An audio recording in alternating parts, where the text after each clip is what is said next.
a las 14:08. Bueno, buenas tardes a todos y todas. Esta es la última clase que vamos a tener antes del primer parcial. Vamos a repetir los procedimientos inherentes al primer parcial y pueden utilizar el sistema de chat para hacer todas las preguntas disponibles, y también tienen un Google compartido donde pueden escribir más en extenso las preguntas que tienen. Les voy a pedir ahí también que en el Google digan quién son, desde dónde están. Pueden también seguir comentando problemas que tengan con las clases, con el cursado. Tienen un espacio para ello, pueden subir imágenes que hayan estado trabajando. En la parte inferior hay un mini parcialito con ejemplos de preguntas de parcial, que lo hemos estado utilizando también. Lo pueden ver para ver cómo son las preguntas, para responderlas. En fin, esas son algunas de las opciones que hay. Y paralelamente tenemos otro documento compartido, en este caso en Drive, es ese drive.google.com, file / a la derecha 13IRIFU. Ese es unas actividades prácticas bastante interesantes que, si podemos, las hacemos aquí también, pero ahí mismo en la actividad práctica tienen las respuestas, es decir, tienen un slide con las preguntas, por ejemplo, Luciano preguntaba del tallo, tienen un slide con las preguntas y en la próxima el slide con las respuestas, ¿sí?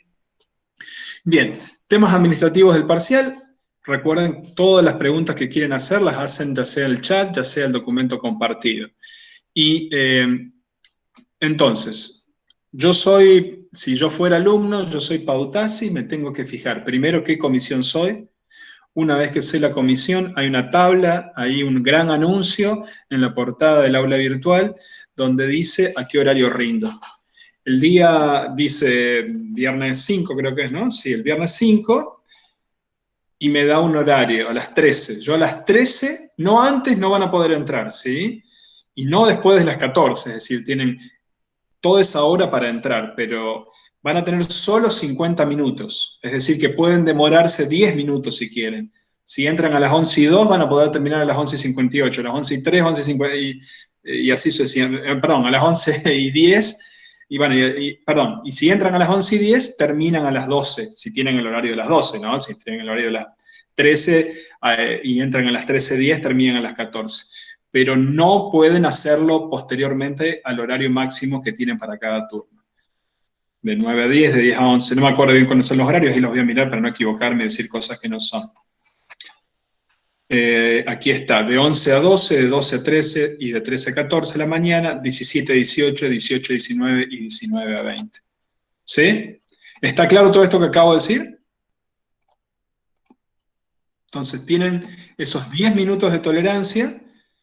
Y nada, si después no, en general van a tener tiempo de sobra porque son 25 preguntas, no son muchas, podríamos dar muchas más, hasta 40 se podrían dar, pero son solo 25. Yo estimo que 40 minutos le va a tomar con toda la fuerza, puede ser incluso menos que eso, ¿sí? Puede ser menos. Se aprueba con 13, es decir, la mitad más 1, es un punto de corte bajo. Vamos a empezar tranqui el primer parcial. Ojalá que a todo el mundo le vaya muy bien, creería que sí, pero noten que para el segundo parcial las expectativas y el nivel de exigencia van a subir, pero en este momento es así. Bueno, yo voy a empezar ya con la clase propiamente dicha de Corteza. Sin embargo, recuerden todas las herramientas que tienen a disposición. La hoja de trabajo, donde pueden poner todas esas cosas que yo indiqué con las consultas pueden ir también por el chat, y finalmente la hoja de práctica, que la pueden empezar a ver, empezar a hacerme preguntas de ahí, dudas, las responden más tarde, y si tenemos tiempo, hacemos una partecita también. Bien, yo voy a empezar a trabajar primero con el PowerPoint de la clase, y luego me voy a mover al programa Silvio que tenemos, ¿sí? Les recomiendo, si no vieron todavía las clases de Corteza, les recomiendo muy puntualmente la clase 3, la parte 3 de la clase, en la cual es íntegramente utilizando el sistema Silvius. Muy bien, ahora vamos a alargar, compartiendo pantalla, y vamos a trabajar con todo esto. Presentar ahora, aquí está, presentar toda la pantalla. Ahí vamos.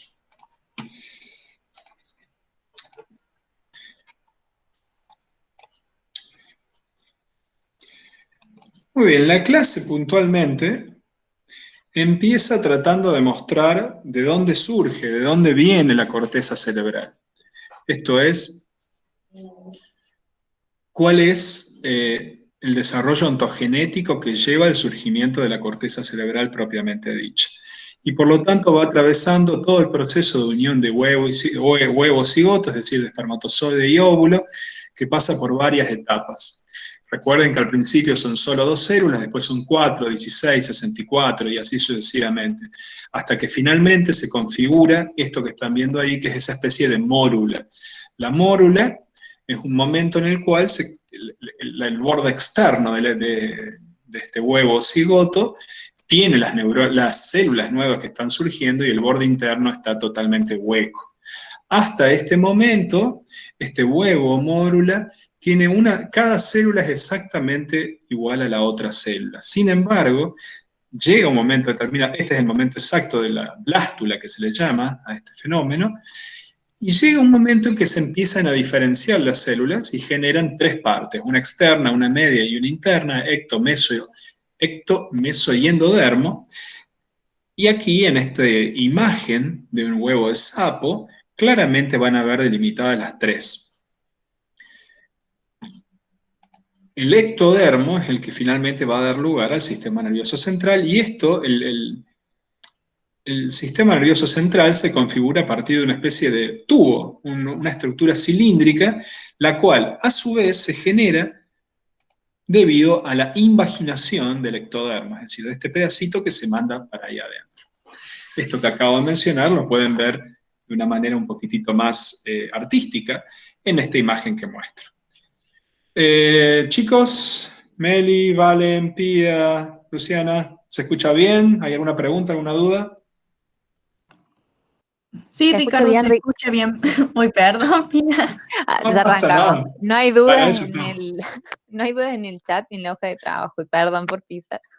Pero no, para eso estamos. No quiero detenerme tanto en esto porque esto es un poco de repaso, ¿no?, de lo que vemos previamente. Pero lo que me gustaría mostrarle es esta idea de que todos los procesos que van a ver aquí les van a servir para entender por qué la corteza es como es y no es de otra manera. Cuando las nuevas neuronitas van surgiendo desde abajo de ese tubo neural y van surgiendo para arriba y van a ocupar un lugar, se van guiando primero a partir de un andamio, que es la glía radial que lo están viendo allí. Es como si la glía radial funcionara, como acabo de mencionar, como una especie de andamio que permite que las nuevas neuronas se muevan hacia su destino final. El destino final está indicado por su mismo código genético, que le dice, vos tenés que ser una neurona motora, vos tenés que ser una neurona sensorial, vos tenés que procesar luz en la corteza occipital, y así sucesivamente. Y cada una de estas neuronas viaja en grupito, es decir, todas las que van a, qué sé yo, a recibir información sensorial en la corteza parietal ascendente viajan en grupito. Y arriba, y viajan antes que las neuronas piramidales, esas neuronas tan grandes, llamadas de Betz, que van a formar la corteza motora. Viajan, por lo tanto, diferente y van llegando en momentos diferentes a la parte más de arriba del tubo ese. Y como llegan en momentos diferentes, es como que el lugar donde quisieran estar ya está ocupado y tienen que sentarse antes. Y las que vienen después tienen que sentarse después que las otras porque ya está ocupado el lugar. Eso que estoy describiendo de esta manera un poco, ¿cómo podríamos llamarle? Sencilla y medio una forma de cuentito, es el proceso de armado de láminas. Las láminas de la corteza cerebral se derivan de este viaje que van haciendo los distintos grupos de neuronas. Como cuando llegan, hay una parte de la corteza que ya está ocupada, una capa o una lámina, forman otra capa y otra lámina. La estructura laminar o de capas de la corteza se deriva de esto que estamos hablando a continuación. También coexiste con la estructura laminar o de capas una estructura vertical o de columnas. Es como si el grupo, la neurona que llegó y que mira para adelante la neurona, ¿no? Mira para adelante y adelante de ella hay otra capa, otra lámina de otro grupo de neuronas y le toca la espalda a la neurona del otro grupo y le dice, che, vamos a hacer algo parecido, ya sé que vos estás antes que yo, estás más arriba que yo. pero vamos a trabajar en conjunto, vamos a procesar la luz de tal o cual manera, vamos a responder a los estímulos cuando los estímulos sean rayas verticales negras y no cuando sean rayas horizontales blancas. Es decir, aun cuando son de capas diferentes, las neuronas que están todas juntitas así de arriba para abajo configuran una columna que hace cosas parecidas con la información. Lo que acabo de mencionar es la organización columnar y laminar del sistema nervioso central. Hay varias maneras de estudiar las capas de la corteza. Las capas de la corteza son 6, y yo varias veces en la clase que doy en el video muestro algunas especies de reglas sencillas para estudiarla. En el sentido, primero, esta idea de que cada capa hace cosas diferentes, ¿verdad? El segundo punto es que la capa 1 y la capa 6 son las capas, entre comillas, menos relevantes. En el sentido que la capa 1 es una capa que tiene, por ejemplo, células horizontales de Cajal, que es como una especie, llamémosle, de toalla que va para izquierda y derecha y recibe la información que viene de las capas inferiores. En tanto que la capa 6 tiene las fibras de las neuronas que salen, se van del sistema nervioso, y las neuronas que entran. Por neuronas me refiero a los axones. Entonces, sacando la 1 y la 6, nos quedan como capas relevantes la 2, la 3 y la 4. Y cada una de estas se organiza de a pares. La capa 2 y la capa 4 son las denominadas capas granulares. ¿Por qué capas granulares? Porque tienen unas neuronitas así en forma de grano, de estrella, muy chiquititas. ¿Y qué es lo que hacen esas neuronas granulares? Pues bien, procesan información sensorial. Es decir, son la vía final donde llega toda la información de los olores, de los gustos, de la visión. Y hasta ahí estaríamos haciendo referencia a una recepción, llamémosle, analítica, es decir, muy sencilla de la información. Como vamos a ver a continuación, hay algunas capas, algunas partes de la corteza, particularmente la corteza parietal, que hace cosas más lindas con la, o sea, más lindas, más complejas. Asocia la integración sensorial, la información sensorial, la integra y termina generando conceptos. Por ejemplo, el concepto del propio cuerpo, la idea que nuestro cuerpo es un objeto, al igual que otros objetos, que un televisor o que un monitor, pero con la diferencia que es un objeto que yo manejo y que forma parte de mí. Esa idea del cuerpo como un propio objeto integrado la tiene la corteza parietal, el famoso esquema corporal. Y esto se sabe porque, como ya vamos a ver, cuando hay lesiones de la corteza parietal posterior, que es una corteza asociativa, aparecen unas patologías muy raras, ¿no? Como que, por ejemplo, yo dejo de prestar atención a la parte opuesta de donde tuve la lesión. Se llama negligencia contralaterales. Bueno, entonces, todo esto nos dice que las capas 2 y 4 son las que reciben información y van a estar muy desarrolladas en aquellas partes de la corteza que se dediquen a recibir información o, como acabo de mencionar, a integrarla. En cambio, otras partes de la corteza van a tener muy poquitita desarrolladas las capas 2 y 4, pero van a tener muy desarrolladas las 3 y 5. Las 3 y 5 son capas piramidales, externa, la más que está más arriba, la 3, interna, la 5, la que está más adentro. ¿Y qué hacen esas capas 3 y 5? Pues bien, mandan información motora que hacen que yo haga acciones, ejecute, etcétera, etcétera, etcétera. Es decir, tienen funciones más de tipo motor. La capa motora por excelencia es la circunvolución frontal ascendente que está derrolando para adelante. ¿Qué hay ahí? Hay unas enormes células piramidales que son en última instancia la responsable de los movimientos distales, por ejemplo, de los dedos, los movimientos más finos que tenemos. Ahora bien, también hay, por delante de esa, hay una corteza premotora que tiene lo que se llaman programas motores, acciones más generales de acercamiento, de retracción, no solamente eso. Fíjense que también a nivel de la corteza frontal tenemos los movimientos de la boca, y no los movimientos que hago yo ahora porque tengo la boca seca, sino los movimientos de la boca para generar vocablos, para generar pequeñas uniones de sonidos que en última instancia, cuando se juntan, tienen significado para el hablante, es decir, el habla.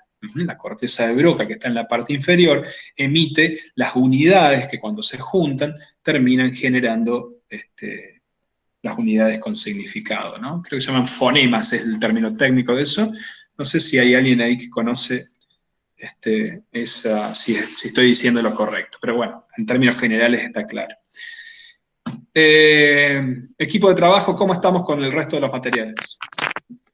La hoja de trabajo, Ricardo, no tiene dudas, y acá Valen y María Luz han contestado una duda de Alejandro muy rápidamente. Si querés, la hablamos. Por favor, si no le molesta. Alejandro preguntó si la imagen que decía la superficie, si era un corte o es toda la superficie de la corteza. ¿Esto que estamos viendo ahí? Claro. Esa es toda la superficie, es un corte de tipo coronal, digamos, ¿no? O sea, que va de la parte más superior cefálica a la parte más caudal. Claro. Es como si yo sacara una columna, una enorme columna, y la diferencia es que está teñido con 3 tipos de tinciones diferentes que permiten ver cosas ligeramente diferentes.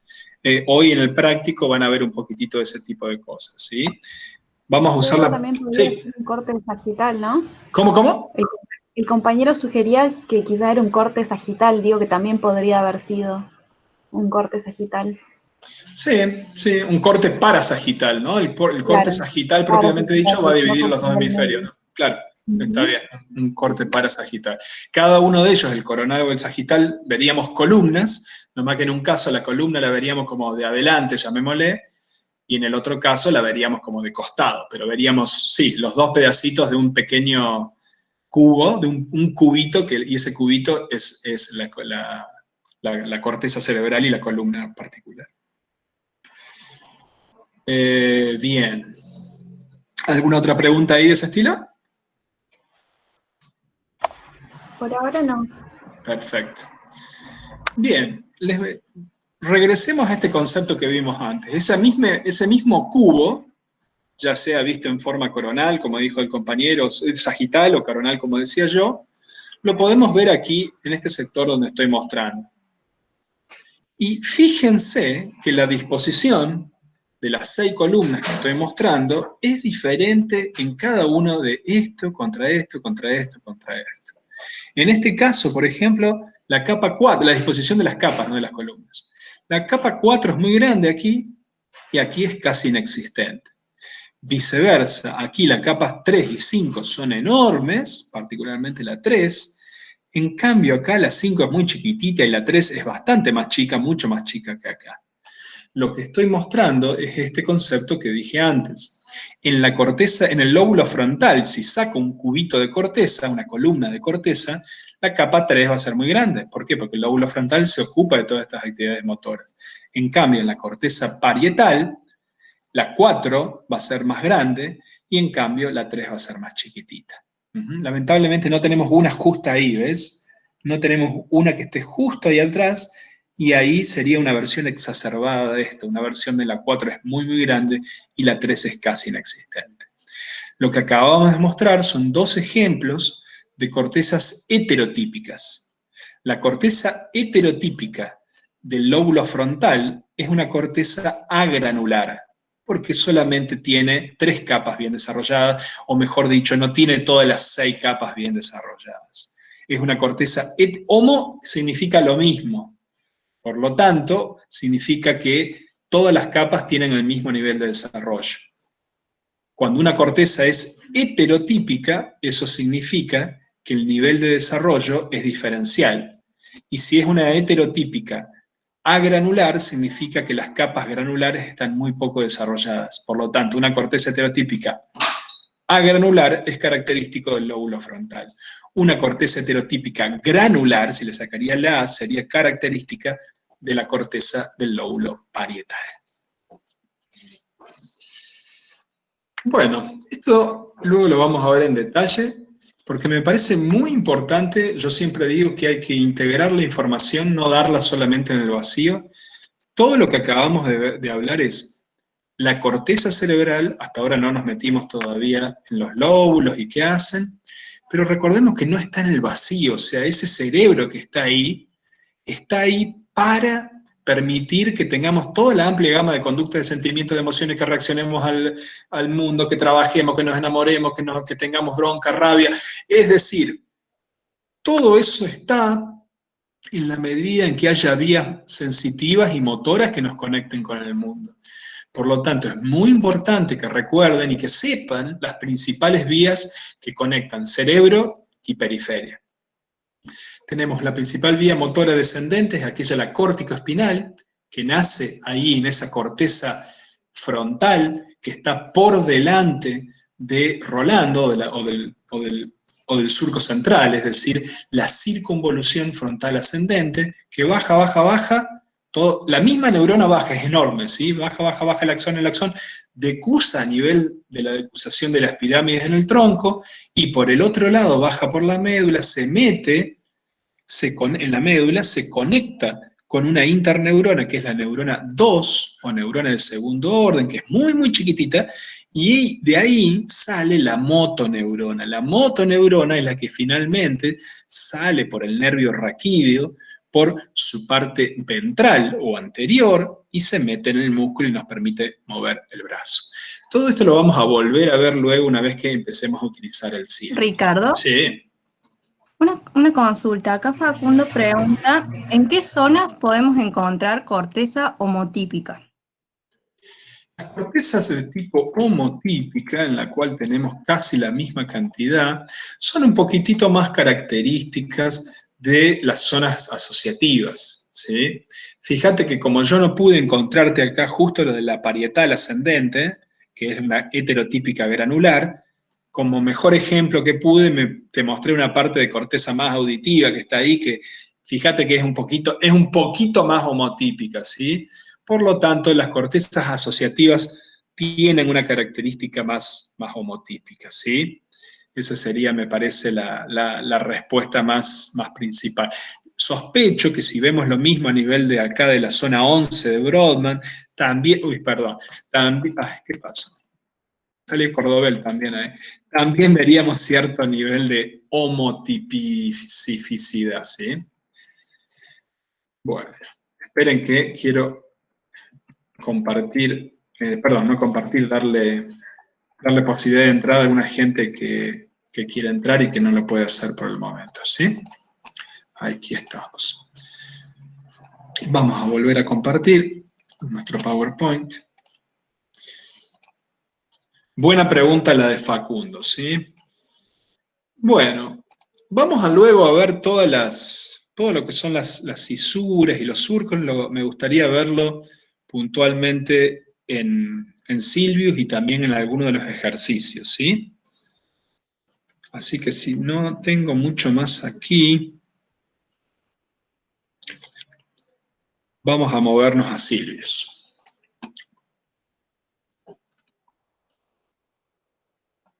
Muy bien. Recuerden que este software que están viendo aquí lo pueden ver también lo pueden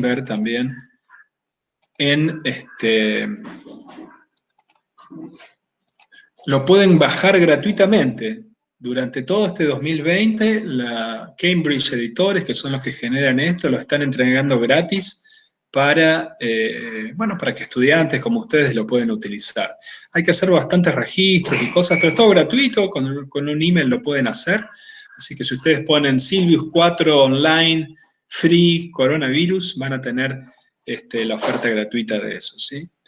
Bueno, vamos a empezar a ver los distintos accidentes que podemos encontrar sobre la corteza cerebral y cómo guiarnos de ella. Lo que están viendo es una vista, a ver, ¿de qué tipo es esta vista que estamos viendo ahí? Vamos a ver, esta vista sería la 1. ¿Esta cuál sería? ¿Esta cuál sería? ¿Esta cuál sería? Anótenlo en el chat, vamos de nuevo. La 1, la 2, la 3, la 4 y la 6. Y la 7. ¿Qué están respondiendo? A ver. Pueden poner con numeritos, chicos, para que no nos confundamos todos. Vamos de nuevo. La 1. La 4 sagital, la última ventral. La última, esta es sagital, esta es ventral, perfecto. ¿Y esta?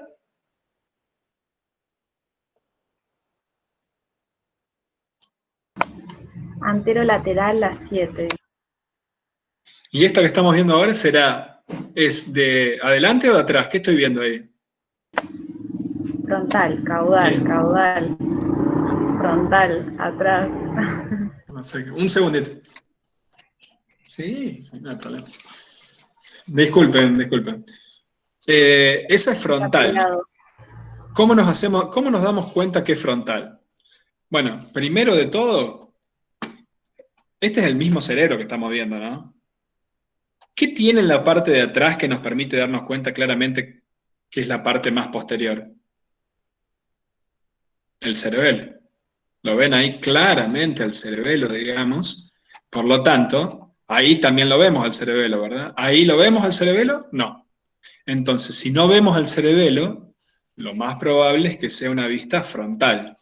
A su vez, la parte más posterior, la parte más occipital, tiene esa forma, ven, esta es una vista superior, ¿no?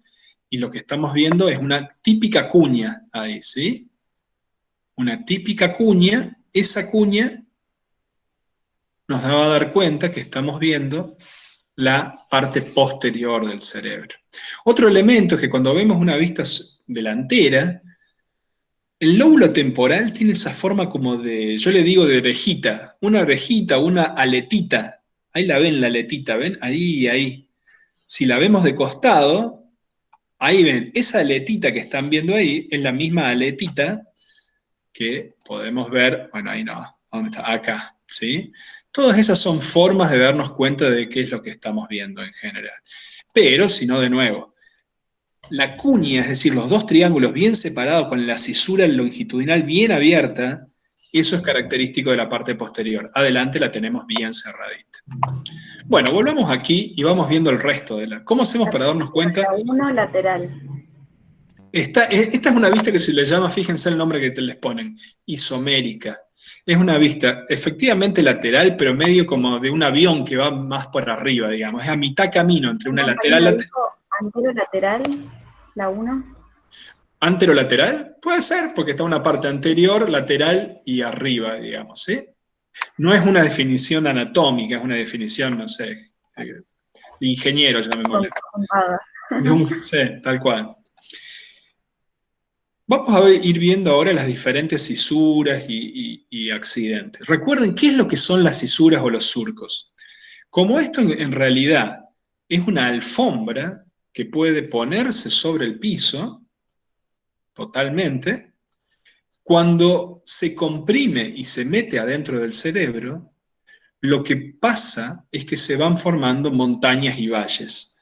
Las montañas son los lóbulos, que serían como las grandes provincias del cerebro, las circunvoluciones, que son como llamémosles los departamentos, son subdivisiones adentro de los lóbulos, y los grandes valles o fosas que van quedando entre los lóbulos o las circunvoluciones son los surcos o cisuras. En general las cisuras son las más grandes y los surcos son los más chiquititos. Eso es lo que estamos viendo en este momento. Pues bien, hay dos grandes accidentes, dos grandes cisuras o surcos que nos van a permitir movernos en el cerebro. Uno es el surco central o de Roland. Y ustedes me preguntan, ¿cómo hago para identificarlo?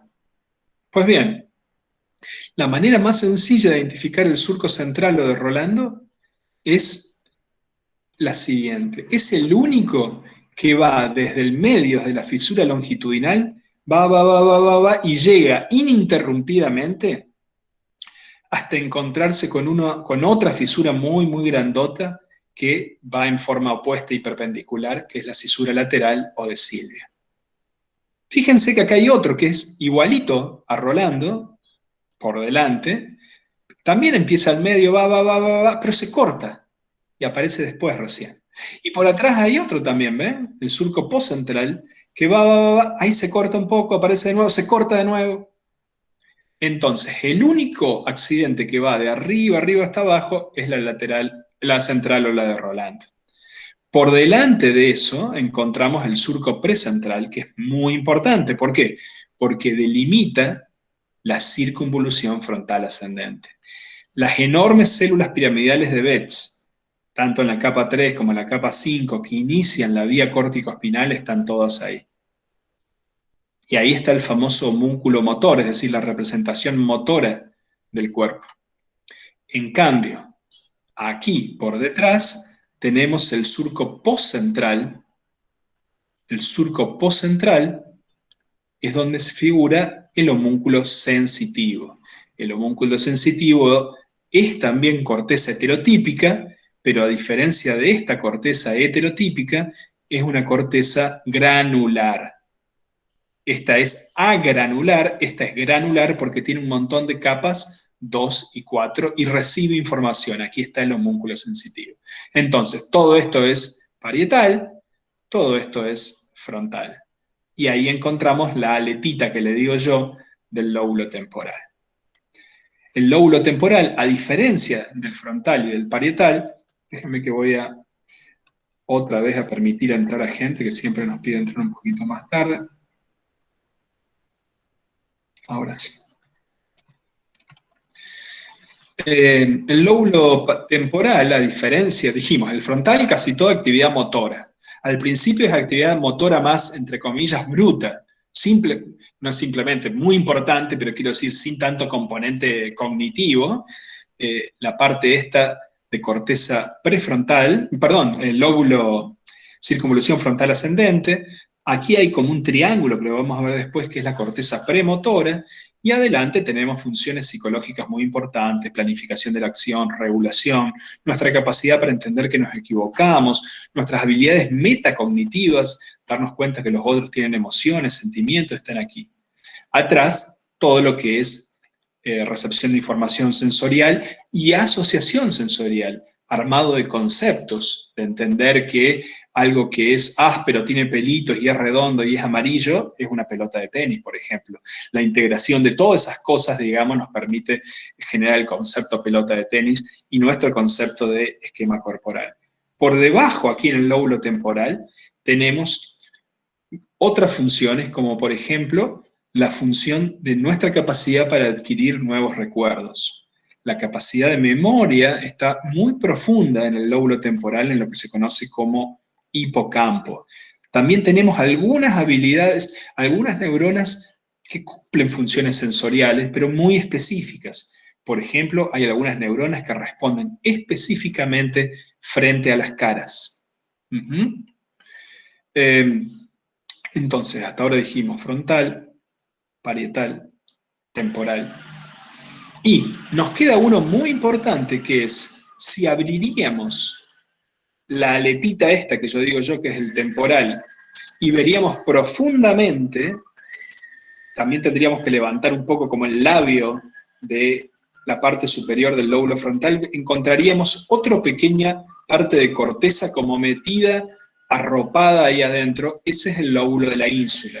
El lóbulo de la ínsula tiene importantes funciones gustativas, es un centro de asociación gustativa y regula nuestro sentido de la interocepción. Esta idea que si yo cierro los ojos voy a darme cuenta de dónde estoy parado, de dónde estoy sentado, qué respiración tengo, si me siento muy nervioso, si me siento agitado. Esa especie de ojo interno, muy importante para nuestras emociones, para informarnos cómo nos sentimos. Pues bien, lo provee el lóbulo de la ínsula. Lo que estamos viendo aquí es la misma información, exactamente la misma información, pero en una vista superior o dorsal.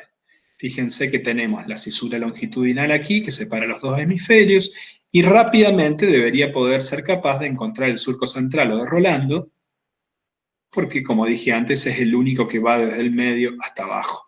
Y aquí quedan claramente el surco precentral y el surco postcentral, las dos divisiones. Todas estas aquí que se forman aquí son como surcos menores, el frontal temporal, el frontal superior, el frontal inferior, el temporal, bueno, acá no lo vemos el temporal. ¿Por qué no lo vemos? Porque está acá abajo el temporal. Acá sí lo veríamos el temporal superior, el temporal inferior, que nos delimitan las tres circunvoluciones temporal, media e inferior sucesivamente. Si vemos una vista sagital nos va a permitir ver alguna información un poquito diferente, pero igualmente relevante. Primero de todo, me gustaría mostrar que el surco central y de Rolando se mete un poco para adentro. Es decir, si bien es externo, ahí lo podemos ver bien claramente para adentro. Y también una partecita del precentral, ¿sí? Este es el que nos delimita el homúnculo motor y la circunvolución frontal ascendente, también se mete, pero muy poquitito para adentro. Esta vista sagital nos permite ver otra cisura muy importante, que creo que en el SNEL la llama cisura calloso marginal.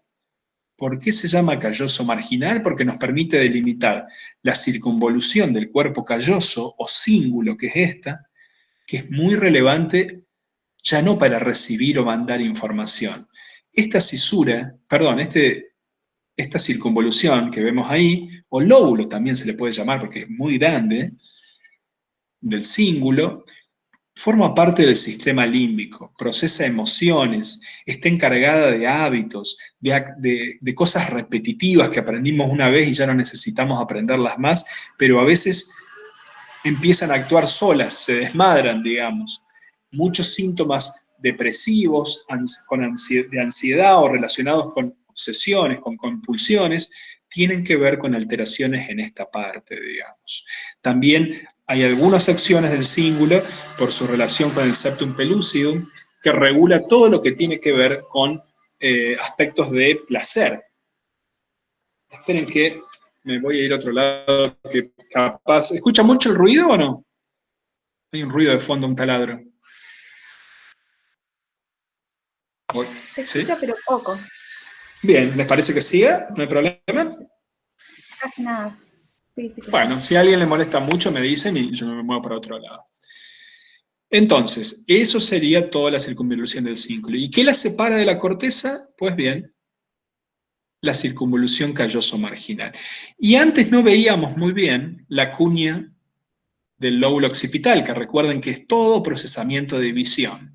Ahora lo podemos ver claramente. Tenemos la cisura calcarina, que nos delimita una partecita de ese triángulo, y esta es la circunvolución, el surco parietal interno, que se mete para adentro, en este caso, y nos delimita este triangulito que estamos viendo aquí. Si le digo a este programa que me marque las áreas, ahora vamos a poder ver cada una de las cosas que les estoy diciendo, ¿sí? Ahí tenemos la cisura de Rolando al medio, y ahora tenemos la corteza somatosensorial primaria, o lóbulo, circunvolución parietal ascendente, la corteza motora primaria, o circunvolución frontal ascendente, este otro triangulito que yo es el que dije que genera acciones motoras más groseras, más generales, como planes motores, que es la corteza premotora, y toda la corteza prefrontal, que es el asentamiento de estas funciones psicológicas muy relevantes, como dije antes, la capacidad de planeamiento, regulación de la acción, inhibición de las acciones, darme cuenta cuánto me equivoqué, darme cuenta de las acciones sociales de los otros, cognición social. En cambio, de ese lado, la corteza parietal tiene también estas funciones más globales a nivel asociativo, de generación de conceptos a partir de integrar toda la información que recibe auditiva, visual, de tacto. La corteza de asociación parietal junta toda esa información y me arma un mapa de significado de los estímulos, ¿sí? Y finalmente tenemos la corteza occipital, que tiene una primaria y una secundaria. La primaria procesa aspectos muy puntuales de los estímulos visuales. ¿Tienen brillo, no tienen brillo? ¿Son verticales, son horizontales? Son cosas muy, muy analíticas. En cambio, la integración de eso en unidades mayores lo realiza la corteza occipital asociativa, que está justo por encima. Y aquí podemos ver la misma información, pero en un corte de tipo sagital. Bueno, más consultas por aquí. ¿Qué me pueden ir comentando? A ver. Una referida más al parcial, preguntaban Sí. si área de Broca y Wernicke va. Yo sé que el lenguaje está en unidad 9, pero capaz que ya tocaron algo. Como sabrán, no respondemos cosas que si van o no van las cosas.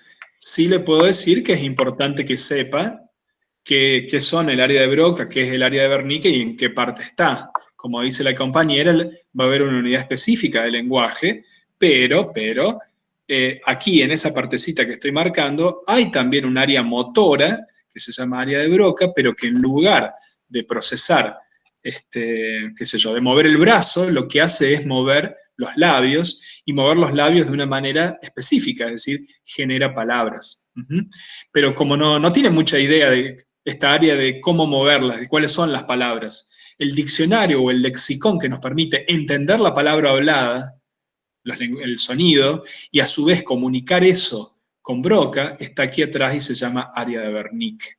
Si ustedes se fijan en la clase que di yo, hablo de eso, e incluso hay dos ejemplos muy interesantes de casos clínicos de pacientes con afasias de Broca y de Wernicke. Las afasias son trastornos del lenguaje que surgen debido a lesiones en estas áreas. En el caso de la afasia de Broca, obviamente un paciente con afasia de Broca no va a poder hablar, o va a hablar muy mal, muy entrecortado, telegráficamente, se le va a olvidar las palabras, etc.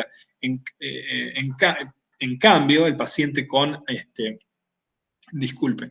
afasia de Wernicke, el paciente con afasia de Wernicke va a poder hablar bastante, pero no va a entender porque no va a tener el léxico ese particular. ¿Más preguntas de este estilo? No, después preguntaban por la circunvolución del cíngulo y ya la respondí. Bien, la circunvolución del cíngulo, miren, aquí la podemos ver en este corte sagital. Podemos largar desde la circunvolución del cíngulo que está aquí, y si nos vamos de forma inferior podemos ver todas las estructuras que vimos en las clases previas, ¿no? Vemos el cuerpo calloso, vemos el tálamo cortado de costado, y para abajo vemos mesencéfalo, protuberancia, médula, y aquí el cerebelo. Y ahí, formado por estos tres, el cuarto ventrículo. La misma información la podemos ver en forma externa, de esta manera. Ahí vemos, esto es una vista como si lo diera vuelta al cerebro y lo viera de abajo. Ahí lo tenemos al bulbo raquídeo, la protuberancia y las dos enormes pirámides del cerebro medio. Bueno, vamos a hacer un poco, vamos a continuar ya, pero me gustaría que vayan al link que les mandé yo, este link, ¿sí? Todo el mundo, bueno, o lo están viendo, pero me gustaría que lo vean, que lo abran directamente ahí, ¿sí? Vamos a hacer un par de ejercicios, un pequeño par de ejercicios con las cosas que hemos visto, pero viendo directamente un cerebro real. Y este cerebro es de una persona famosa. ¿Todo el mundo puede ver eso?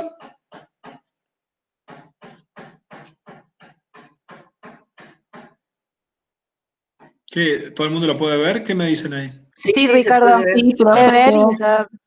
Bien. Muy bien. Vamos a ver esto, o sea, ¿qué vista les parece que están viendo aquí y qué lóbulos son? ¿Qué vista están viendo ahí y qué lóbulos son? Voy a darle unos 40, 50 segundos para esto, de paso me sirve un vaso de soda.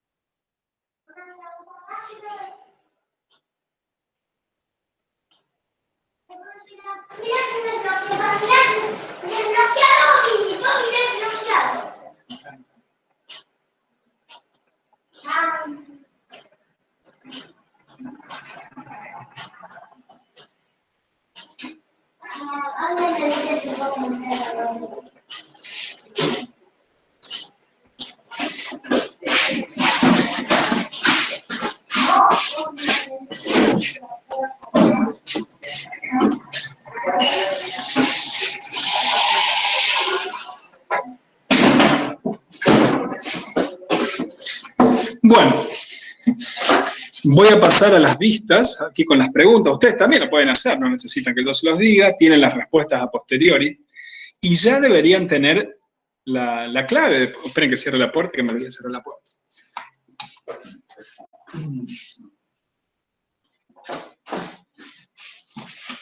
Aquí estamos.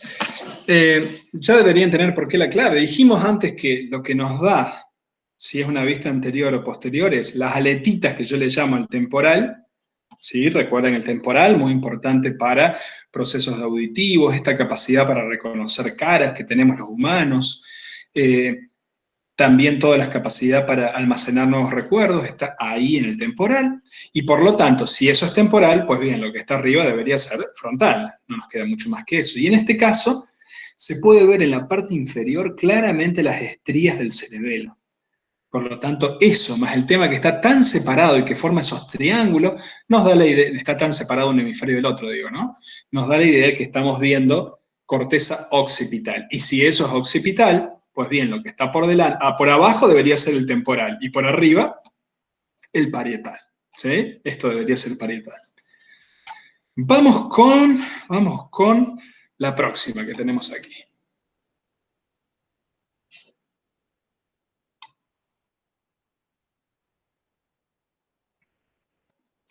Bueno, fíjense en este caso. Nuevamente utilizamos la regla que hablamos antes. Si está en forma de cuña en este sector y a su vez está separado, pues bien, esto debería ser el lóbulo occipital. Y todo esto, perdón, y luego si nos movemos más para adelante, bien para adelante, podríamos encontrar en este caso un solo surco que va bien de arriba para abajo. Y ese, por lo tanto, que estoy marcando ahí, donde está esa flechita roja, debería ser el surco central, la cisura central o de Rolando. Y por lo tanto, el que está aquí es el surco precentral que nos delimita la circunvolución frontal ascendente y este es el postcentral que nos delimita la circunvolución parietal ascendente. En la parte inferior, que tenemos esta vista de tipo ventral, ¿cómo sé que es una vista ventral? Porque aún con lo borrosa que es la imagen, yo puedo ver el tronco cerebral acá. Y el tronco cerebral, más esa estructura tipo estriada, así que es el cerebelo, me da esta idea que estoy viendo una vista ventral. Por lo tanto, si esa es una vista ventral, estas dos cosas que me están surgiendo aquí al costadito, son la parte de abajo de esas aletitas del temporal. Ergo, a ver si estoy bien. Sí, señora, sí, señora. Lóbulo temporal, estructura cerebelo, vista inferior. Vamos a movernos a una más. Esto es una vista de tipo lateral. Esto ya se los puedo adelantar. Vamos a tratar de delimitar cuál de este caso es cisura central o de Rolando, dónde está el precentral, dónde está el postcentral y cada uno de los lóbulos.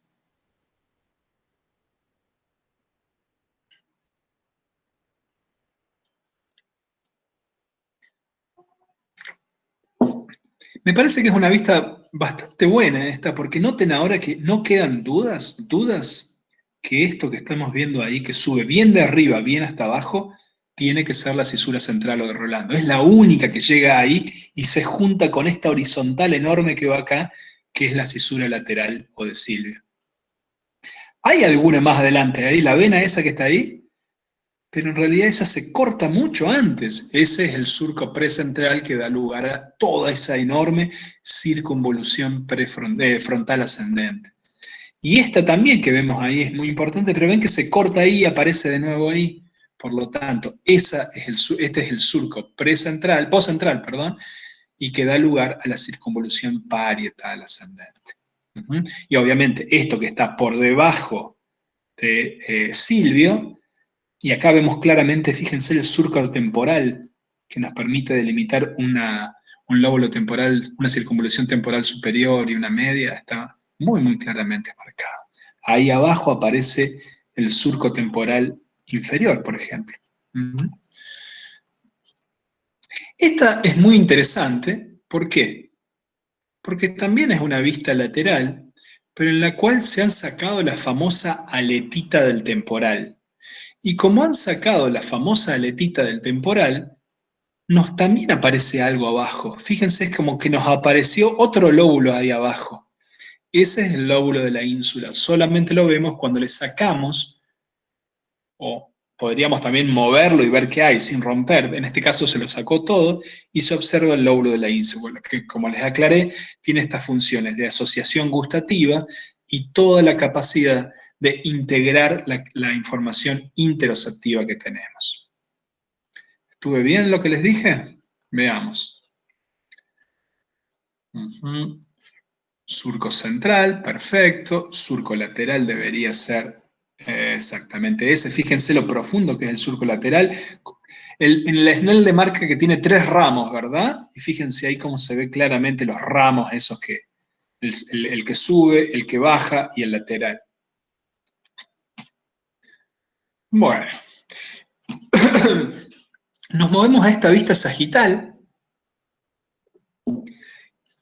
Esto que están viendo anecdóticamente es el cerebro de Einstein. El cerebro de Einstein fue donado a la humanidad una vez que él murió y se lo preservó, y aquí pueden observar su propio cerebro, ¿no? Qué interesante. Y noten que el dibujo hecho que vemos de los artistas es muy parecido al cerebro real. La circunvolución del cíngulo es esa que estamos viendo ahí, muy, muy claramente por encima del cuerpo calloso. Y aquí podemos ver cómo se van metiendo, en este caso, eso que estamos ahí probablemente sea, no estoy seguro cuál de las dos, esta probablemente sea la de Rolando, me parece, esa que está allí, son las cisuras que se empiezan a meter. Bueno, vamos a hacer una actividad de tronco cerebral. Ricardo, Sí. perdón, hay una duda que plantea Yamil Sol. Dice que si en los... Un Sí, perdón. segundito que mi hijo me... Bueno. Disculpe, Pía, sí, dígame. Sí, no hay problema. Si en los casos que vimos de las afasias, siempre es Sí. así que en la de Broca la persona es consciente del padecimiento y en la de Wernicke no. O eso Yo era no- en particular sí. de los casos y es independiente de qué área es la afectada. Yo siempre prefacio estas preguntas diciendo que yo estoy lejos de ser un especialista de esto, ¿no? Yo no soy clínico, ni mucho menos, por lo tanto mi conocimiento no es mucho más que el que usted pueda surgir a aprender leyendo un libro, ¿no? Sugiero que esa se la pregunte a Santi o al profesor Mías, que tienen amplia experiencia clínica. Dicho sea esto, todo parece indicar que es así, tiene su lógica, ¿no? Aparentemente la gente que tiene afasia de Broca tiene conciencia de su patología, entiende muy bien lo que le dicen, es un trastorno que cuando aparece limpio, seguramente estos dos profes le van a decir que la gran mayoría de estas lesiones no son tan limpias, ¿no? No es que le sacan, tiene una lesión solamente en Broca, no hay compromiso de otras partes. Pero en general se caracterizan, como dice la compañera, por un reconocimiento de la patología, por problemas marcados para emitir las palabras, pero no para aprender, viceversa. En Wernicke, el paciente no puede entender lo que le dicen, como no puede entender lo que le dicen, tiene un habla desorganizada, habla, pero desorganizadamente, mete palabras por el medio, inventa palabras, y aparece lo que se llama una anozoagnosia, que es el término técnico para indicar que no se es consciente de la propia patología, ¿no?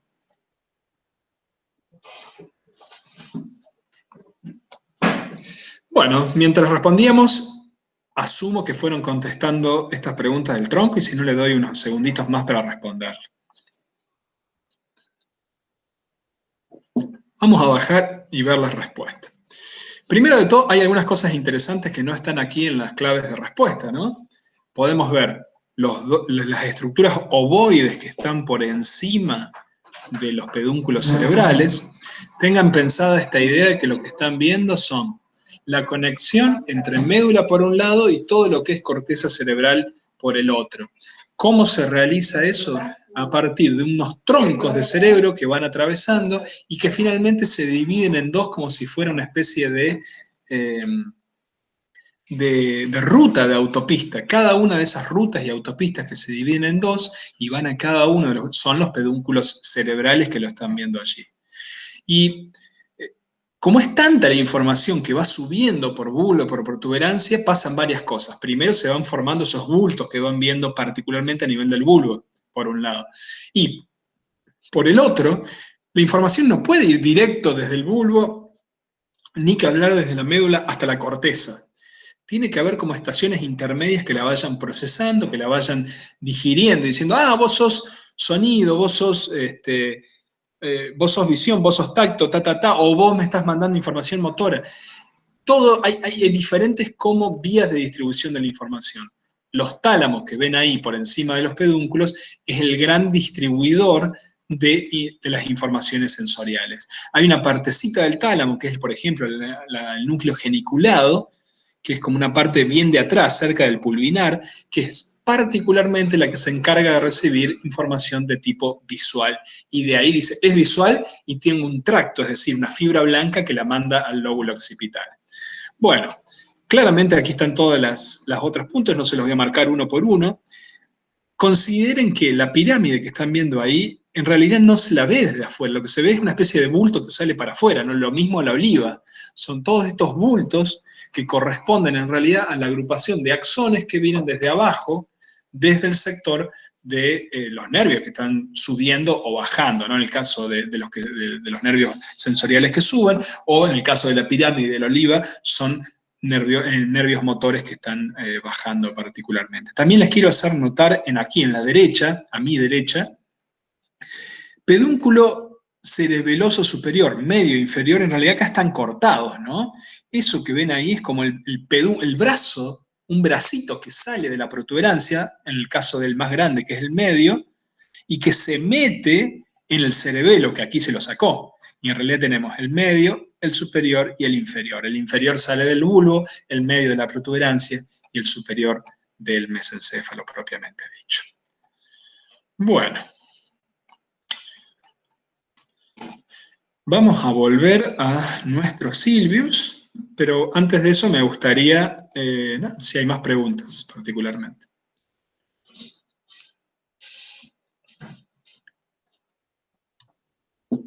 Luciano puso en el chat que le es difícil identificar los pedúnculos. Bien, vamos a ver. Vamos a volver primero al anterior. O sea, imagínate, Luciano. A ver, voy a ver cómo hago para dibujar acá. Tin, tin, tin. Insertar acá. Vamos a poner una forma. Imagínate, Luciano, que el cerebelo es ese globo que estoy ahí sacando, ¿no? Ahí normalmente hay un cerebelo ahí que se le está metiendo ahí. El cerebelo está unido a este tronco por 3 bracitos. El inferior, el medio y el superior. Por lo tanto, en realidad, eso que te estoy mostrando ahí, eso, son un montón de axones que se meten para adentro y unen eso con el cerebelo que está acá. La forma de mostrártelo en un dibujo es sacándote el cerebelo y mostrándote como el brazo seccionado. Pero hay un brazote enorme que se mete por acá. Y abajo, casi pegado al otro brazo, tenés otro bracito que también se corta, y de acá de costadito tenés otro tercer brazo que también aparece cortado. Este va para arriba en realidad, lo une con el mesencéfalo, este lo une con la toalla del... con el mesencéfalo, este de acá abajo lo une con la toalla de la protuberancia, y este va para abajo y se une con el bulbo. Esa sería un poco la manera de entenderlo. Una manera diferente de entenderlo de Luciano es verlo en un corte real. Vamos a movernos a... Vamos a movernos no a esta imagen, yo quería moverme a la anatomía. Acá está. Acá está. Recordemos, esto lo vimos en la clase pasada, ¿verdad? Si nos movemos a nivel acá, bueno, ahí lo tenemos, mira. Este es el nivel superior del bulbo. ¿Cómo sabemos que es el nivel superior? A ver, ¿alguien me dice cómo sabemos que no es ni la decusación de los lemniscos ni la decusación de las pirámides? Si alguien tiene una idea así, también la puede decir, ¿eh? Abre el micrófono. Olivas, dicen por acá. ¿Y por qué las olivas, che? Ajá. ¿Y cómo se ven las olivas? ¿Qué forma tienen? Bien, varios contestaron lo de las olivas. Es esa, las olivas yo le dije que tienen una forma como de bolsa. El gusanito ese. Bueno, un gusanito, yo le digo una bolsa. Pero sí, efectivamente es eso. Siempre que estoy viendo eso ahí, es el núcleo de la oliva, que después baja, es un núcleo motor ¿no? Y después forma esa protuberancia, ese bulto que se ve a nivel del bulbo más abajo, que son las olivas propiamente dichas, en esas vistas externas. En esta vista interna, la oliva se ve con eso, y por lo tanto me dice que es una visión del bulbo en la parte más cefálica, más superior. Y en esa vista superior, al costadito tengo como dos orejitas. Esa orejita que veo ahí es el pedúnculo cerebeloso inferior. Es un pedacito de sustancia blanca que imagínate, creo que Luciano se llamaba el que hizo esta pregunta, si vos pones varias de estas capitas, como si fueran varias de estas capitas del alfajor, una arriba del otro, ese que está ahí es un bracito que se une, ¿con qué? Con el cerebelo. Y más arriba vamos a tener otro exactamente igual, otras orejitas que salen para el costado, en este caso estamos a nivel de la protuberancia, y por lo tanto las orejitas que salen para el costado es el pedúnculo cerebeloso medio en ese caso. Y así En sucesivamente. relación a eso, preguntaban, Ricardo, si el pedúnculo medio se mete en el cerebelo o todo se mete en el cerebelo. No, los tres. Cada uno le proporciona sostén a bulbo, protuberancia y mesencéfalo. ¿Sí? Ahí estamos viendo el pedúnculo cerebeloso inferior se une entre bulbo y cerebelo. Aquí estamos viendo protuberancia, en inglés se llama pons.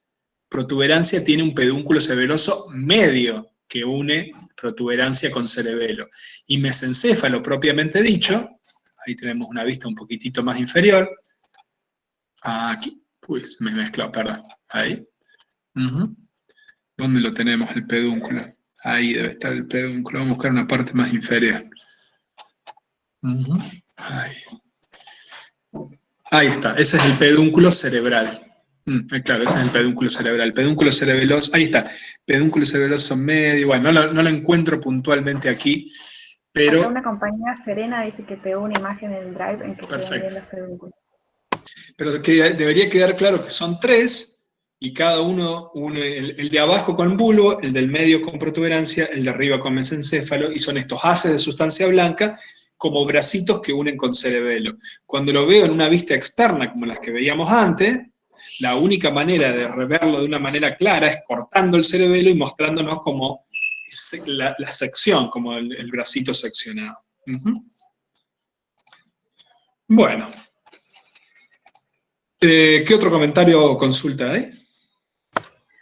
Después preguntaban de las actividades de la página 20, la de la página 20, si podríamos resolverla. Me fijé, creo que no está resuelta, digamos. ¿Cómo es eso? ¿Cuál es la página 20? ¿Esta que está acá? De las actividades. Es el corte horizontal. Bueno, perfecto, hagamos eso. ¿Vos, Valentín, también habías mencionado eso? Sí, eso, y que hay también una compañera que le cuesta el ejercicio de sinapsis. El ejercicio está acá. Bueno, sí. Vamos a hacer cada uno de esos. Primero de todo, ¿qué es lo que estamos viendo? Es un corte horizontal en el cual esta parte que estoy mostrando aquí, voy a usar esta que estoy viendo aquí, está más cefálico que esto, es decir, el corte aquí se hizo un poco más caudal, más inferior, por lo tanto, esa es la razón por la cual no son exactamente simétricos los cortes que estamos viendo. En este que es un poco más superior, ¿qué cosas podemos ver? Podemos ver la corteza cerebral, que es toda esa sustancia gris, que como dije yo, como en realidad es una alfombra, pero como se va abollando, se va metiendo para adentro, sale para afuera, se mete, sale, y ahí va generando círculos, lóbulos y circunvoluciones y surcos. La sustancia blanca, que es la que son los axones de esas neuronas, la sustancia gris son neuronas, ¿no? Por lo tanto, los axones de esas neuronas que viajan para abajo, se meten, arman las fibras corticoespinales, etc., es todo lo blanco. Y luego, lo otro muy importante, pero muy importante, son todos esos grupos de sustancia gris que estamos viendo ahí, que son los ganglios de la base. Los ganglios de la base son grupos de sustancia gris que hacen cosas muy puntuales. Participan a nivel motor, permitiendo la iniciación de la acción, la finalización de la acción, le dan como gracilidad al movimiento. Cuando hay lesiones en esos núcleos que tienen, por ejemplo, mucha inervación de dopamina, recuerden que la dopamina es producida, entre otros lados, en la sustancia gris del mesencéfalo. Ahí. La sustancia gris, la sustancia negra, o gris en este caso, del mesencéfalo, es un grupito de neuronas que producen dopamina y la mandan a varios lados. Una vía muy importante es la vía nigroestriatal, que va desde acá hasta acá. Recuerden que acá estamos a años luz, el tronco está ahí abajo, ¿no? Es como si estuviéramos viendo a la persona desde arriba y el tronco está bien abajo. Pues bien, esto que ven ahí está irrigado de dopamina a partir de esto que estamos viendo ahí. Cuando falla esa vía, le falta dopamina a esto y empiezan a aparecer trastornos motores como la coria de Huntington y principalmente la enfermedad de Parkinson. A su vez, estos ganglios de la base participan también en procesos psicológicos de importancia parecidos, pero no tan marcados como los de la corteza prefrontal. Por ejemplo, participan en planificación y regulación de la acción, en inhibición de conductas que no son relevantes. También, cuando hay alteraciones de esta vía nigroestriatal, aparecen síntomas OCD-like, es decir, parecidos al del trastorno obsesivo compulsivo, sugiriendo que al menos parte de la patogenia del trastorno obsesivo compulsivo puede tener que ver con que hay conductas que en principio son irrelevantes, por ejemplo, estas conductas de rechequeo que se transforman en obsesivas en el OCD y que son inhibidas por la acción de estos centros. ¿Y cuáles son? Bueno, la forma más sencilla de ubicarlos, y espero que todo el mundo ya haya respondido aquí cuáles son, al lado del ventrículo siempre voy a encontrar el caudado. Eso que está ahí es el caudado, eso que está ahí es el caudado. Para abajo voy a ver otros dos grandes núcleos grises. El más fuerte es el putamen y el más chiquitito es el globo pálido, por eso se llama pálido. A su vez el globo pálido a veces puede estar dividido en dos partes. Miren que hay gente que quiere entrar un poco tarde, pero bueno, sumamos que tienen compromisos, no sé, compromisos, así que los vamos a, ¿cómo hago para, a ver, aquí, ahí está, bien, esperen que tengo que volver ahora. Acá estamos. Hay un globo pálido que es más lateral y otro que es medial. Y juntos, los dos, arman el núcleo lenticular. El núcleo lenticular o lentiforme está armado por la unión de globo pálido y putamen. Y todo esto está separado del resto de la corteza por una delgada línea, un muro ahí de Berlín, que es el claustro. Claustro significa división, cosa separada, grupo de, claustro docente, no docente de estudiantes. El claustro es eso que separa estos tres del núcleo caudado. Y a su vez, el núcleo de sustancia gris que está ahí abajo es el tálamo. Esos grandes globos o huevos que son los tálamos, si los cortamos horizontalmente, los vemos de esta manera. Entonces, fíjense que en realidad sobre esto, así clavado, estaría todo el tronco que se mete sobre esto, ¿verdad? Bueno, ¿quedó clara esta idea? ¿Alguna pregunta de esto?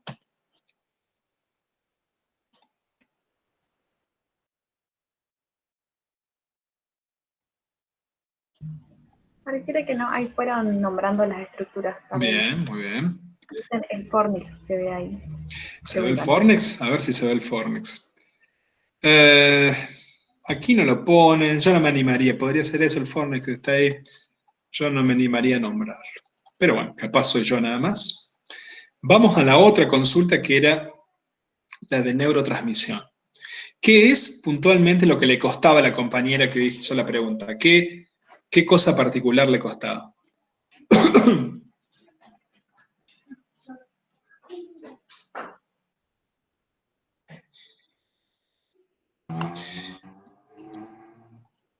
Ricardo, creo que era en Sí. general.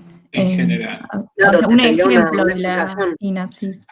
Bueno, en general podemos ver que tenemos dos grandes grupos de procesos, ¿no? O de fases aquí. Todo lo que ocurre en la parte más de arriba, más cerca de la llegada del potencial de acción, y todo lo que ocurre más cerca de la interacción entre el neurotransmisor y las proteínas receptoras.